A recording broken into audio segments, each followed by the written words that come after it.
126 అధ్యక్ష. రెండో బడ్జెట్లో ఒక మంచి కవిత చదివారు అధ్యక్ష. భట్టి గారు మా మీద చదివారు 29వ పేజీ అధ్యక్ష. మా మీద ఏమని చదివారంటే అధ్యక్ష, శ్రీశ్రీ గారి కవిత మా మీద ప్రయోగించారు భట్టి గారు. కూటి కోసం కూలి కోసం పట్టణంలో బ్రతుకుదామని తల్లి మాటలు చెవిన పెట్టక బయలుదేరిన బాటసారికి ఎంత కష్టం ఎంత కష్టమని మా మీద చదివారు అధ్యక్ష భట్టి గారు. కానీ నిజంగా శ్రీశ్రీ గారు బతుకుంటే మీరు చేసిన మోసానికి ఇట్లా రాసుండేవారేమో అధ్యక్ష. రాహుల్ గాంధీ మాటలు నమ్మి, ప్రియాంక గాంధీ భాష నమ్మి కాంగ్రెసు కోటేసిన నిరుద్యోగికి ఎంత కష్టం ఎంత కష్టం. ముఖ్యమంత్రి ఢిల్లీ బాయే, జాబులేమో రాకపాయే, కడుపు మండి ర్యాలీ తీస్తే లాఠీ చార్జీ చేసుడాయే, తలలు పగిలి నెత్తురాయే, అశోక్ నగరే చిత్తడాయే, కాంగ్రెసు కోటేసిన నిరుద్యోగికి ఎంత కష్టం ఎంత కష్టం. భట్టి గారు సరే, ఇప్పుడు నేను ఇప్పుడే ఒక మాట అన్నాను అధ్యక్ష.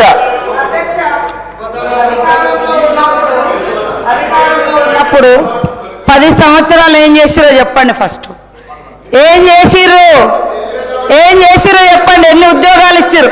తెలంగాణ ఉద్యమం 10 ఏళ్ళు జరిగింది. 10 ఏళ్ళ ఉద్యమం అంతా ఉద్యోగాల కోసమే. మరి మీరు అధికారంలోకి వచ్చి 10 ఏళ్లలో ఎన్ని ఉద్యోగాలు ఇచ్చారు అధ్యక్ష?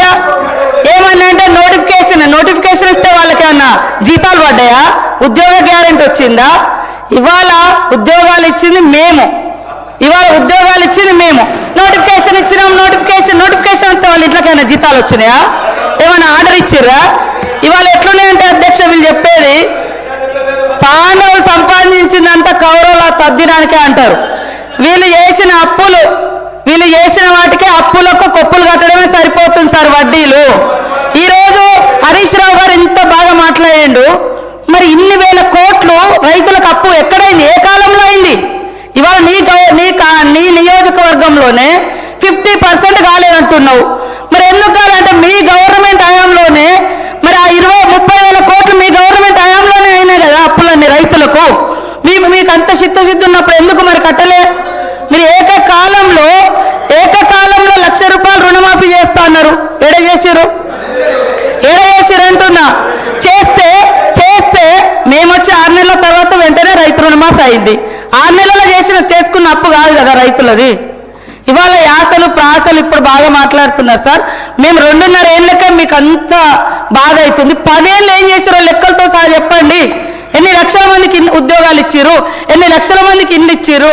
ఎన్ని లక్షల మందికి రుణమాఫీ చేసిర్రు? ఎన్ని లక్షల కోట్లు రుణమాఫీ చేసిర్రు? అవన్నీ చెప్పాలి కదా. అవి చెప్పకుండా ఎంతసేపు మేము గొప్ప. మీరు గొప్ప అయితే మీ సొంత నియోజకవర్గం రైతులే అనేక మంది మీ హయాంలోనే చాలా మంది చనిపోయారు. అదేవిధంగా ఇప్పుడు మీరు చెప్తున్నారు ఇన్ని వేల కోట్ల అప్పు ఉంది మీ నియోజకవర్గంలో అని. మరి ఎందుకు చేసుకోలేకపోయారు అధ్యక్ష? ఫైనాన్స్ మినిస్టర్గా ఉన్నారు, మీ గవర్నమెంటే ఉంటుంది. ఇవాళ కేవలం రాళ్ళేసుడు.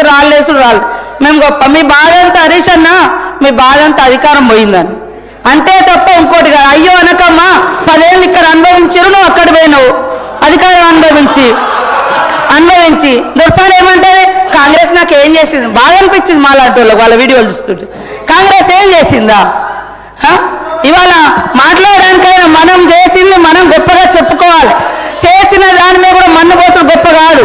చేసింది కూడా మన్ను పోసి మేము ఎక్కడుంటే అక్కడ గొప్ప అని చెప్పుకోవడం కాదు. మా హయాంలో నేను ఉన్నప్పుడు కదా చేసిన, ఇప్పుడు చేయలేకపోయినాం అని చెప్పుకోవాలి. కానీ సీటు మారగానే చరిత్ర అంతా చేంజ్ అయిపోతుందా అధ్యక్ష? చేంజ్ అయిపోతుందా? అట్లా ఉంది. కాబట్టి వాళ్ళ బాగా నిజంగా ప్రజల మీద ఉంటే